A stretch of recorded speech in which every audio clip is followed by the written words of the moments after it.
Hi friends, come along with me as I just take you in a morning, getting my house put back so that it is in order for the day. And we're going to talk about 20 things that I wish I would have known before becoming a homeowner. Keep in mind this is a mom version. So, number 1, a home is never truly finished. I think one of the biggest surprises about owning a home is realizing that there is always projects to be done. You paint one room and then suddenly the floor catches your eye. You fix the fence, and then the landscaping needs attention. I used to think one day I'd finally reach a point where everything was complete and we could rest, but I've learned that there is always one thing after another that needs to be done. Take for example, my backsplash. It still needs to be grouted, and we started this project 6 years ago. But who's keeping track? Number 2 is decluttering is easier than organizing. I used to think I needed more baskets, more bins, more organizers, and what I actually needed was less stuff. Organization only works when you have manageable amounts to organize. Every single item you own requires your time and your attention, and once I started letting go instead of buying more storage, my house became so much more easy to keep up with.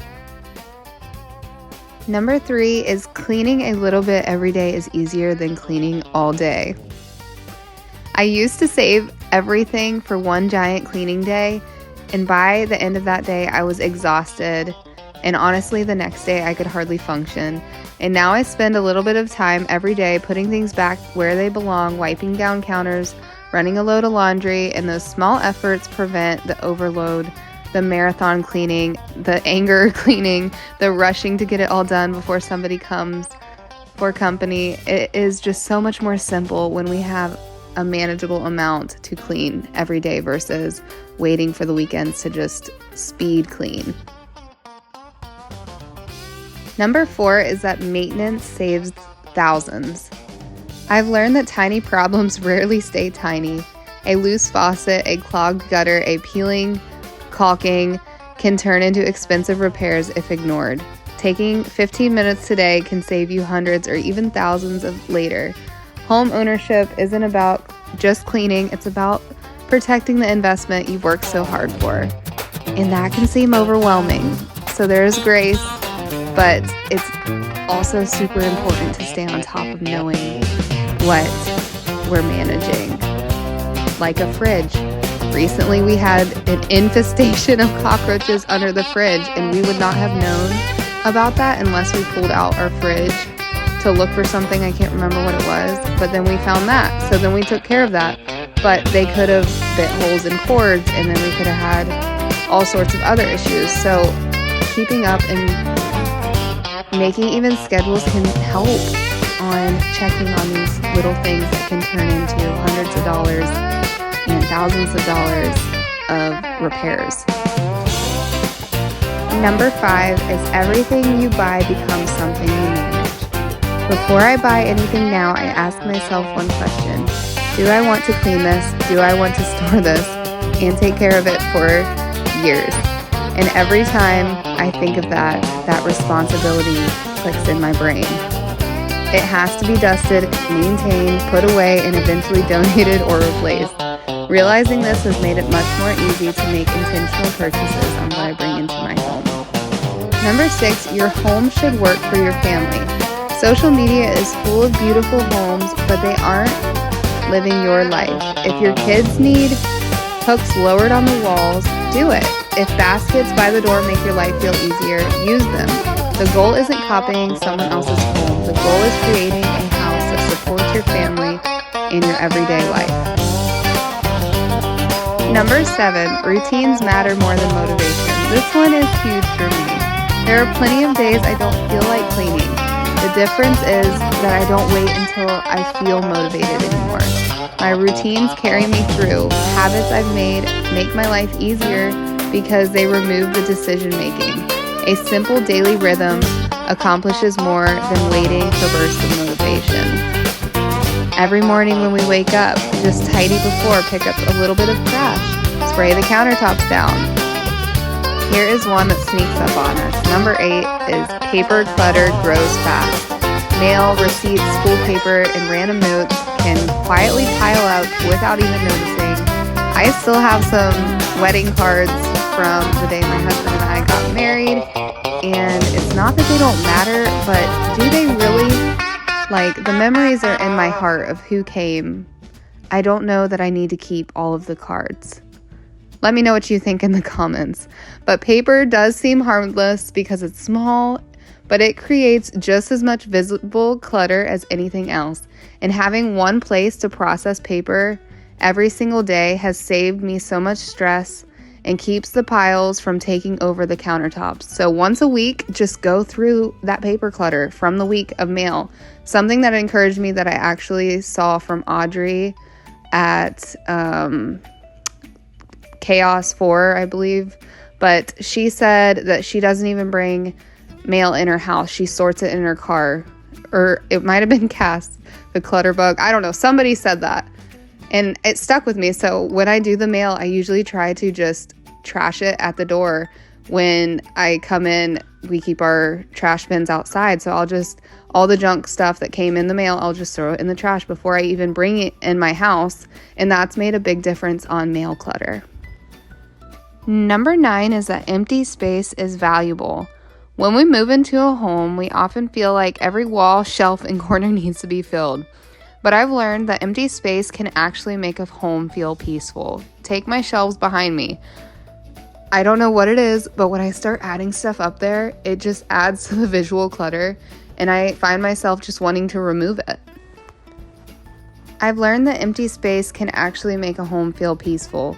Not every surface needs to be decorated.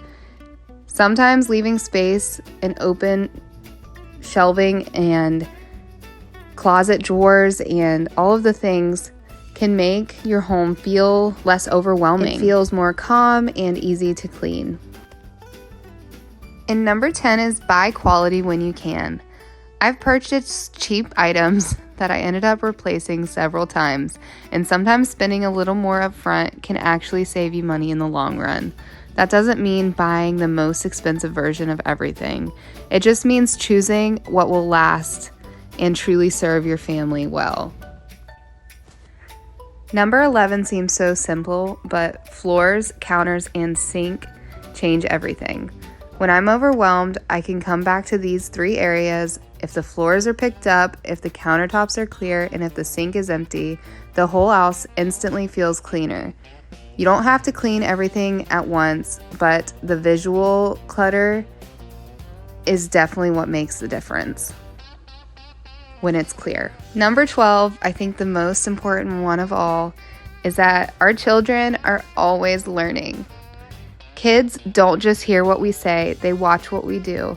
And when they see us taking care of our home with gratitude instead of resentment, they learn those habits too. Keeping up isn't just about having a clean home. It's about teaching responsibility, stewardship, and teamwork. Just like this, I had an opportunity after my daughter came in here and picked out her clothes. She left her pull-up in here, and I said, instead of just picking it up on my own, I said, hey, come pick up your pull-up. And she did. But it would have been so simple for me to just pick it up for her, but I am teaching her that it's her responsibility to take these items and put them in the trash. Number 13, lived in is different from messy. For a long time, I thought a good home meant everything looked perfect all of the time. And now I know the difference between a home that's lived in and one that's not neglected. Toys being played with, books being read, and meals being cooked are a sign of a life that is happening. And don't confuse living with failing, like you can't keep up.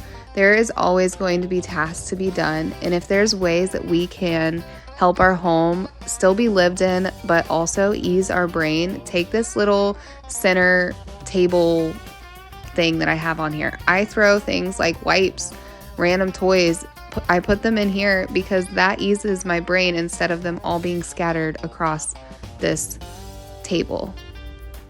Number 14 is laundry is a cycle, not a project.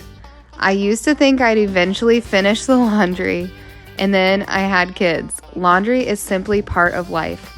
Once you accept that, I stopped chasing completion and I focused on having a system. Systems reduce stress much more than trying to reach an impossible finish line. Like having 3 laundry baskets that needed to be folded and put it away was such a challenge.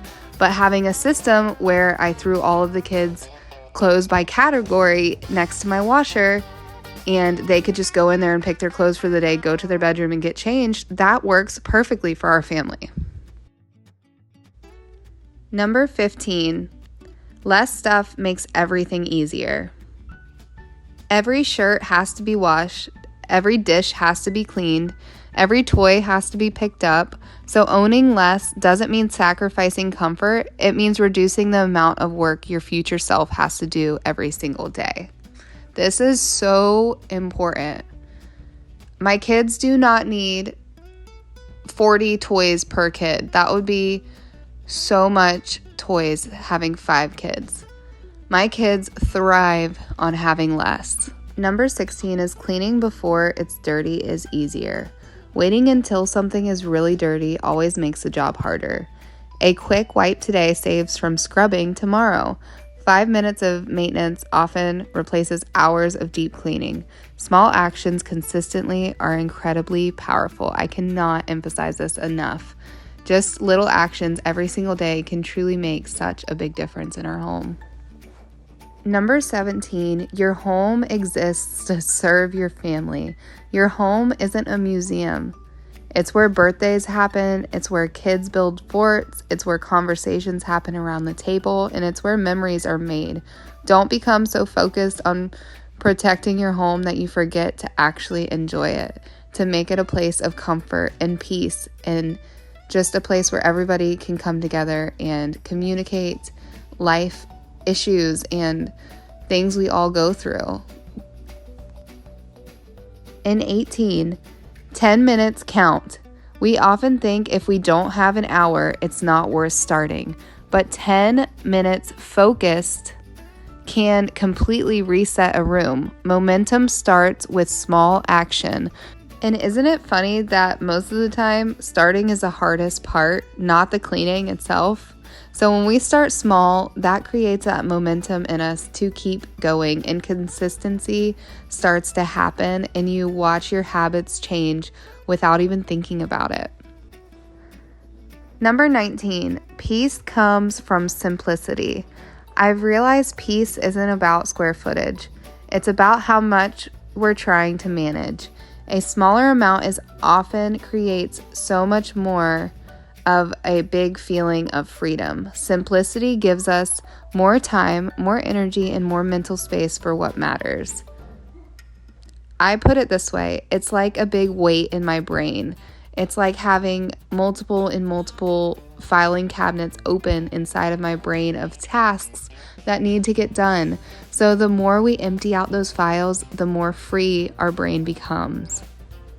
In number 20, the goal is people, not perfection. At the end of the day, no one remembers perfectly folded towels or spotless baseboards. They remember the feeling of being loved, welcomed, in a place of peace when they entered your home. A beautiful home isn't defined by perfection. It's defined by the people who gather there. That's the kind of home I want to build, and that's the kind of home I'm so happy to welcome you guys into, to learn, to grow as I've learned and grown and taken you guys along this journey. If you enjoyed this video, please don't forget to subscribe and let me know in the comments what number stuck out to you most, or how this video impacted you and how you're going to go forward with cleaning and maintaining your home. We are all learning every single day, and it's not about perfection. It's about grace and the goodness of God that comes over our homes and our minds when we decide to shift our focus on who He is and why we want to serve our family and our home so well. I hope this was fun. I hope it was interesting. I hope some of these tips resonated with you, and maybe it just gave you a little bit of a different outlook on the things that we don't really expect to have to manage in our homes. So I will see you in my next video. Bye for now, my friends. And isn't it so funny that the student becomes the teacher? I just a couple short years ago was the student, learning so much from you guys. I was overwhelmed. My systems were not working. I have a large family. I had so much clutter. You guys have watched me completely declutter my house, and now I'm teaching thousands of you guys how I've got to the place that I've gotten, but it's only because of you guys and the grace of God that I feel this peace now in my home. So it's kind of surreal, and it's an actual honor to be here. So thank you for sticking along and supporting this journey.